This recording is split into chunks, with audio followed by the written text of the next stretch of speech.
वासुदेवाय। ओम नमो भगवते गुरुदेवाय। मन्नाथ श्री जगन्नाथ मद्गुरु श्री जगद्गुरु। मदात्मा सर्वभूतात्मा तस्मै श्री गुरवे नमो नमः। अखण्डमण्डलाकारं व्याप्तं येन चराचरं तत्पदं दर्शितं येन तस्मै श्री गुरवे नमः। जय गुरुदेव। आनंद कंद प्रेममय सच्चिदानंद ठाकुर श्री श्री शिशु अनंत पदाबुजरे प्रभु ब्रह्मानंद गोपालंकर पदाबुजरे भक्तिपूत प्रणाम निवेदन समर्पण करुछि। प्रातः स्मरणीय सद्गुरु देवंकर पद अभय चरणारविंदरे भक्तिपूत प्रणाम निवेदन समर्पण करुछि।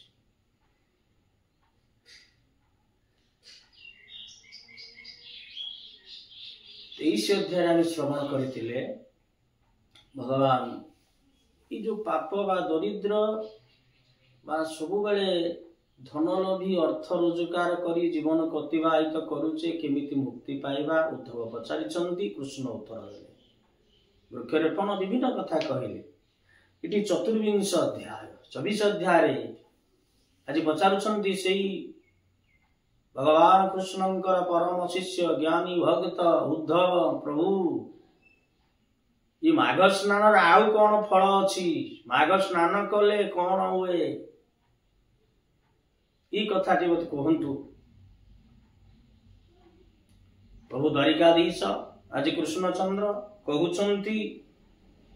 कहले उद्धव आबारे पूर्व कालर कथा जने गंधर्व थिले सुगंधींकर झियो कांचनमाली सी गंधर्वी कौन ना ई भलिया से कौन ना गंगा स्नान करुथले प्रयाग रे स्नान करुथले माघ स्नान मकर स्नान सी गोटे कौन ना पूर्व रे गोटे ई भलिया एक अभिशप्त होई से बेश्याटी जन्म होइथिले जेते बेले बेश्यावृत्ति करुथले। यही समय कौन है ना से कौन गोटे दिन बुझी ब्रह्मा पाखक गले वेश्यावृत्ति करू करू तेणु जो गंधर्वी हो गले वेश्यावृत्ति करू करू जो स्नान करने मकर स्नान करुँच स्नान कर आसिले जिते आसुंच से उदा कपड़ा जिते ठुपे पानी गड़ी से शुक्ला बा वस्त्र कौन होती ना किसी से सब भूत प्रेत माने थिले। तेणु से जो प्रयाग स्नान कले प्रयागर जल बिंदु टिके कपड़ार गोटे बिंदु पड़ा कौन होती ना से जो राक्षस भितर गोटे राक्षस पड़ा भूत उपरे से भूतटी कौन मुक्ति होगा वैकुंठपुर गला। अन्य भूत माने देखिए आज आश्चर्य हो सी आम गण आम सांगरे थिला ये कौन मुक्ति होगा कहले हो शुण माँ कुआड़े जाऊच तुम्हें किए से जाऊच से शुण शुण आमको टिके कृपा कर आमको टिके दया कर ना कौन होइछि ना उद्धार कले आपण को टिके आपण से वस्त्र लुगा और कपड़ा आउ टिके कौन करंतु ना टिके जल टिके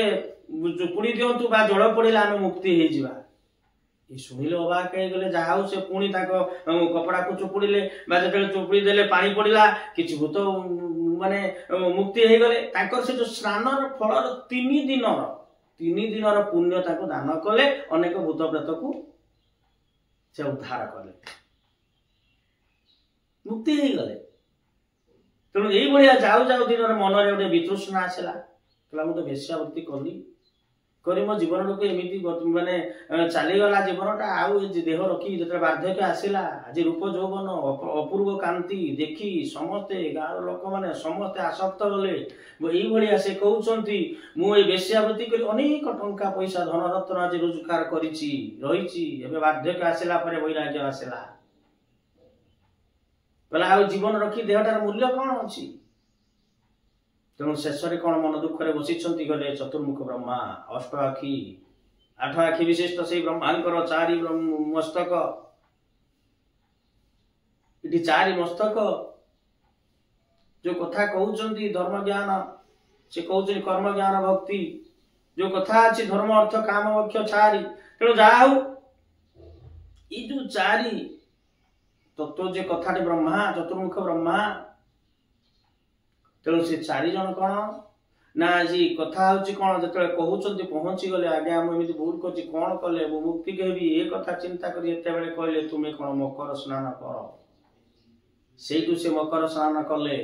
ଏଇ ମକର ମାସ ପ୍ରୟାଗ ତୀର୍ଥରେ ପ୍ରୟାଗରାଜର ଏବେ ମହାକୁମ୍ଭ ଚାଲିଛି ଏଇ ଯୋଉ ମହାକୁମ୍ଭରେ ଆଜି ହଜାର ହଜାର କୋଟି କୋଟି ଆଜି ସନ୍ଥ ମାନେ ବିଭିନ୍ନ ଆଖଡ଼ାରୁ ଯୋଉ ସନ୍ଥ ମାନେ ଆସିଛନ୍ତି ସ୍ନାନ କରୁଛନ୍ତି ଆଜି ଆନନ୍ଦରେ ମକର କେବଳ ସ୍ନାନ କରିବା ମୁଖ୍ୟ ହଉଛି ସ୍ନାନ ସ୍ନାନର ଫଳ ଆଗରୁ ଆମେ ଆଲୋଚନା କରିଛନ୍ତି ଦର୍ଶନ ସେଠି ଠାକୁର ଯେ ମନ୍ଦିରକୁ ଯାଉଛେ ଠାକୁରଙ୍କୁ ଦେଖୁଛେ ବା ବିଭିନ୍ନ ରୂପକୁ ପ୍ରତିରୂପ ସେଠି ହଉଛି ତୀର୍ଥରାଜ ବା ଗଙ୍ଗାରେ ସ୍ନାନ ପ୍ରୟାଗରେ ଆଜି ପ୍ରୟାଗାଦିରେ ସ୍ନାନ କରିବା ଏଇ ସାଧୁ ସନ୍ଥ ମାନଙ୍କର ସ୍ନାନ କଲେ ସମସ୍ତେ ଜାଣିଛନ୍ତି ସ୍ନାନ କଲେ ସମସ୍ତ ପାପ ଖଣ୍ଡନ ହେଇଯାଏ ଆଉ ସ୍ନାନ କଲେ ଗଙ୍ଗା ମା ମଧ୍ୟ ପବିତ୍ର ଗଙ୍ଗାରେ ସ୍ନାନ କରିବା ଯାହା ହଉ ସେଇଭଳିଆ ଆଜି ଯୋଉ ଯେ ପ୍ରୟାଗରାଜରେ ଆଜି ଯୋଉ ମହାକୁମ୍ଭରେ ଯୋଉ ସ୍ନାନ କରୁଛନ୍ତି ଜୀବନ କୃତାକୃତ କୃତ୍ୟ ହେଇଯାଉଛି ତେଣୁ ଏଇ ଅବସରୀ ସୁଗନ୍ଧି ଝିଅ କାଞ୍ଚନମାଳୀ ଯୋଉ ଅବସରୀ ମନରେ କହିଲେ ମୁଁ ତ ଏଇ ଯୋଉ ବୃତ୍ତି କଲି କଣ କରିବି ମନରେ ନା ତୁମେ ଯା ବ୍ରହ୍ମାଙ୍କ ପାଖରେ ଜ୍ଞାନ ଦେଲେ ଦିବ୍ୟ ଜ୍ଞାନ ଦେଲେ କିଛି ନାହିଁ ତେଣୁ ତୁମେ ସ୍ନାନ କର ମକର ମାସରେ ତୀର୍ଥରେ ସ୍ନାନ କଲେ ସେ କଥା ହଉଛି ପୁଣ୍ୟ ଏଇ କଥା କରି ଆଜି ଚାଲିଗଲେ ସ୍ନାନ କରି ଗୋଟେ ଦିନର ଘଟଣା ଏଇଭଳିଆ ସ୍ନାନ ଗୋଟିଏ ଦିନ କଣ ହେଇଛନ୍ତି ସ୍ନାନ କରି ପ୍ରୟାଗରାଜରେ ଯାଉଛନ୍ତି ହିମାଳୟ କାଶୀ ଶିବଙ୍କୁ ଦର୍ଶନ କରିବା ପାଇଁ ଯେତେବେଳେ ଦର୍ଶନ କରିବା ପାଇଁ ଯାଉଛନ୍ତି ତାଙ୍କ ସଖୀ ମାନଙ୍କ ସହିତ ସ୍ନାନ କରି ଯେତେବେଳେ ଯାଉଛନ୍ତି ଏହି ସମୟରେ କଳିଙ୍ଗ ବାଜ କଥା ଅଛି ସେଠି କଣ ନା ଏ ବିରାଟ ଗୋଟିଏ ଅସୁର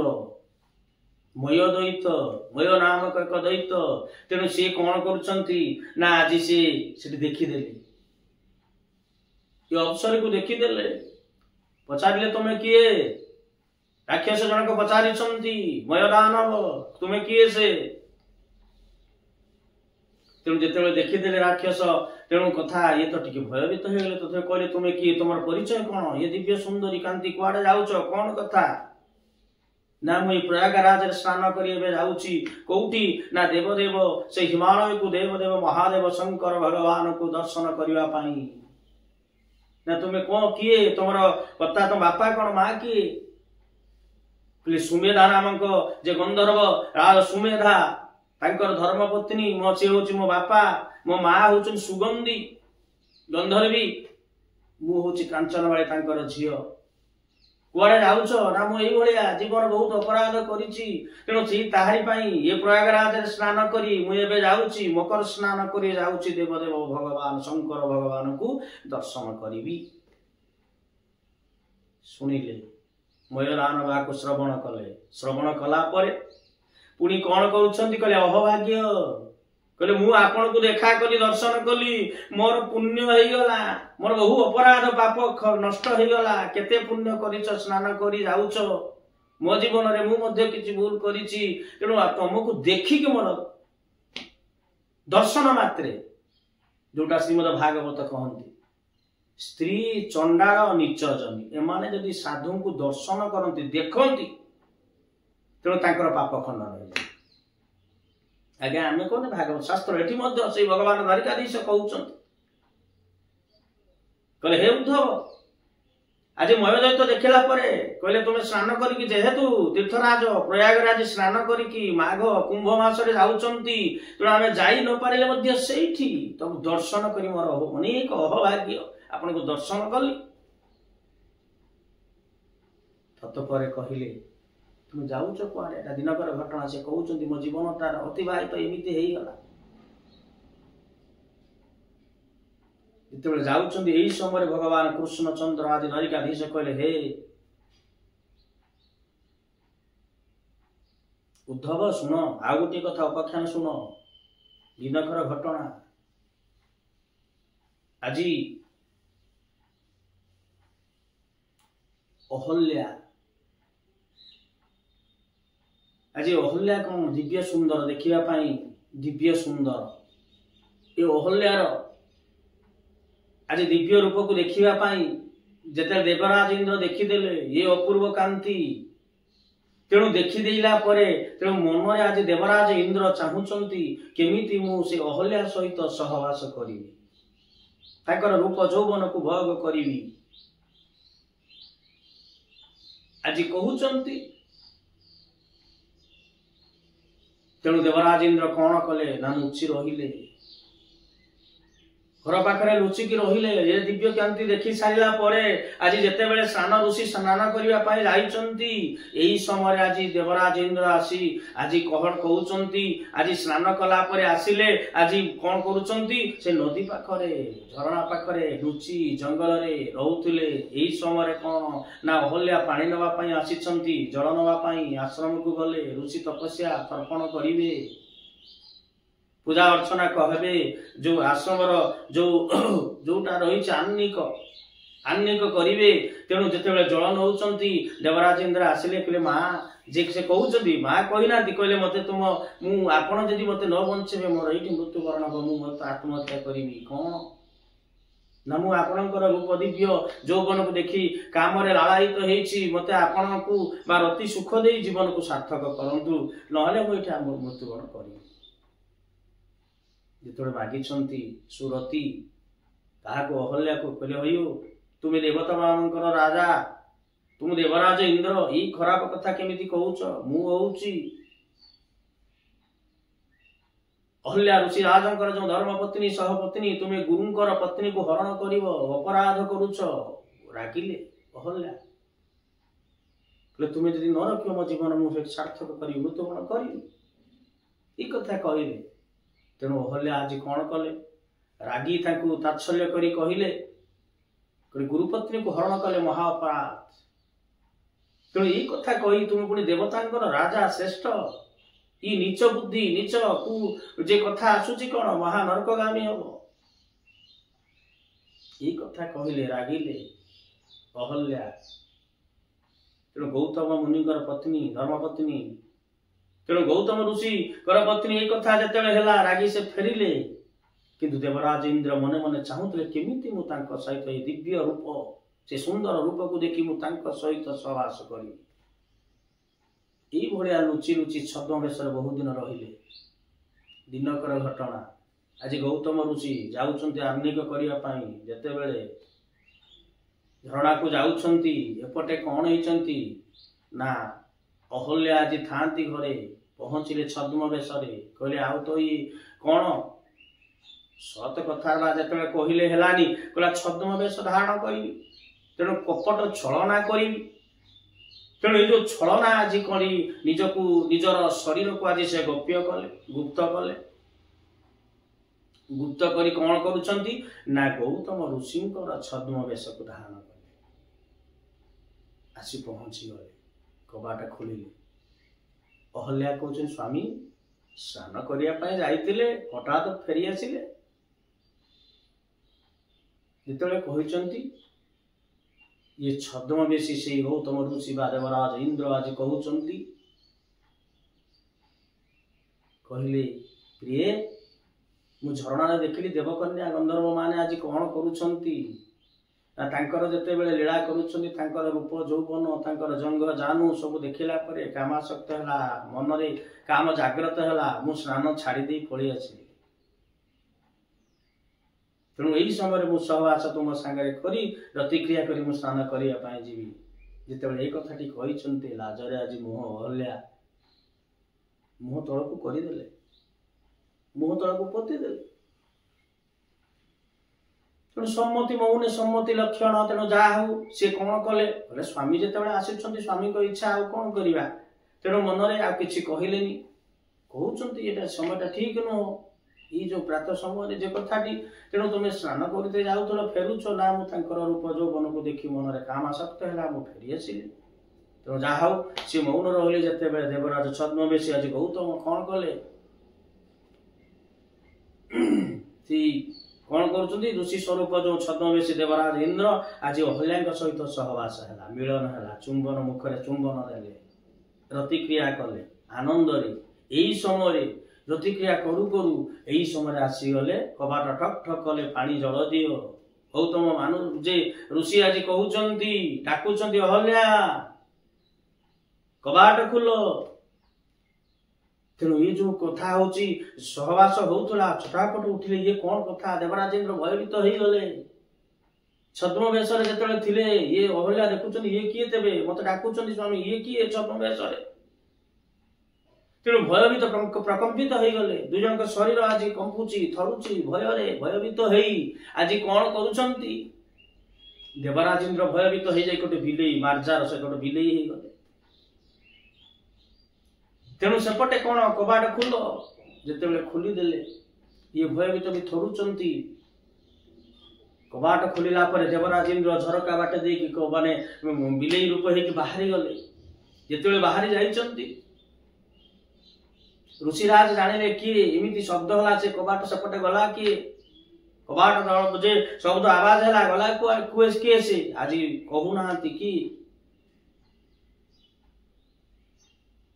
अहल्या सती अहल्या किसी कहूना जानती ना भूल रे अन्याय छद्मवेश आसी जे जो देवराज इंद्र ये क्रिया करिसंती तेणु से शेष कौन जिते जानिले ऋषि आज जगबल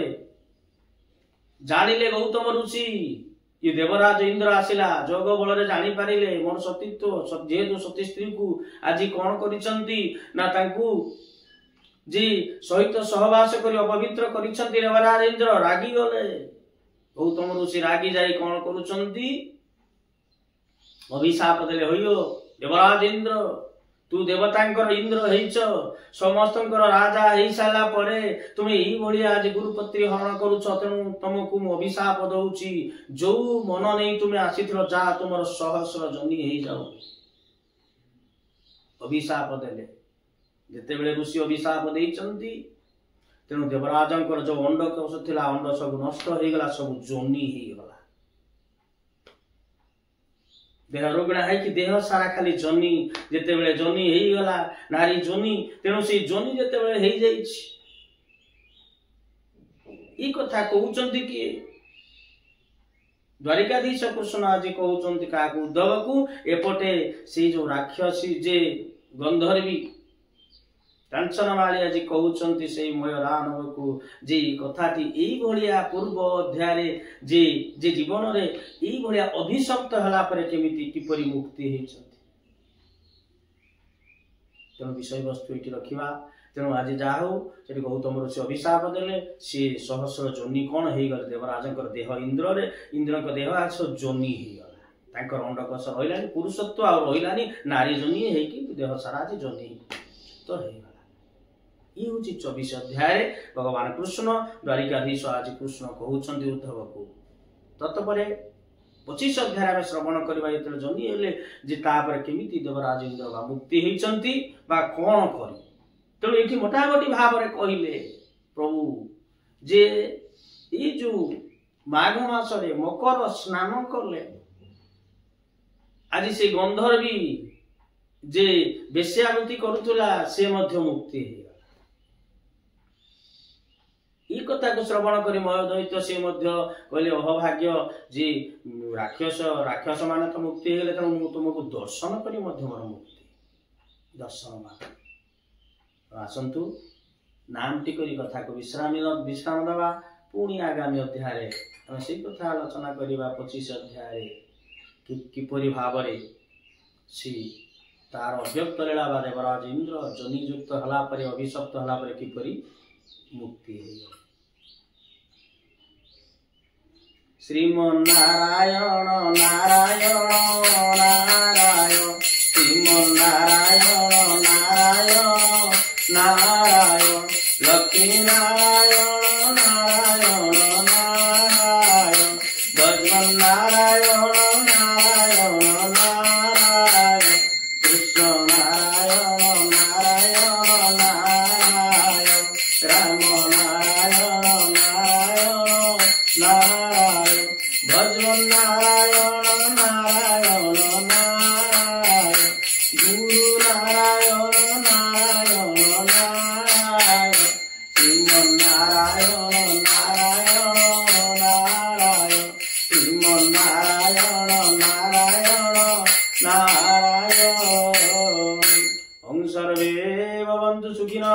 सर्वे सन्तु निरामया सर्वे भद्राणि पश्यन्तु मा कश्चित् दुःखभाग् भवेत्। ॐ शान्ति शान्ति शान्ति।